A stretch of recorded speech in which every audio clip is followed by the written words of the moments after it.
આપણે બોટાદ અર્બન 1 માંથી આવું છું. હું આશા વર્કર તરીકે કામ કરું છું અને મારું નામ જુલીબેન છે.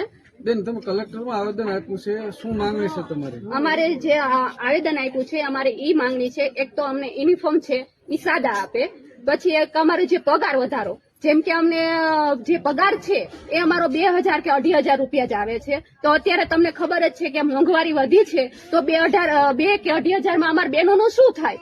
અને રાતને દી ઓનલાઈન કામગીરી, ઓફલાઈન કામગીરી અમારે ઉપરથી જ એટલું બધું પ્રેશર આવતું હોય છે કે અમે આખો દિવસથી રાત લગી અમે નવરા નથી થઈ શકતા, કારણ કે એટલું બધું ઓનલાઈન નું ઓફલાઈન નું કામગીરી વધી ગઈ છે કે અમારે રાતે પણ બહેનો જોડે, એએનસી બહેનો જોડે, પીએનસી બહેનો જોડે, બાળકો જોડે, બધા જોડે અમારે જવાનું હોય છે. તો એ પ્રમાણનું અમને વેતન નથી મળતું. તમારી માંગ સ્વીકારવામાં અમે જો અમારી માંગ સ્વીકારવામાં નહીં આવે તો અમે જે આ ઓનલાઈન કામગીરીનું તો અત્યારે અમે બંધ કરી છે, અમે ઓફલાઈન કામગીરી પણ બંધ કરી દઈશું અને અમે આગળ જે ગુજરાત લેવલનું છે પણ અમે ત્યાં પણ જશું, કેન્દ્ર લેવલે ત્યાં, અને ફિક્સ પગાર.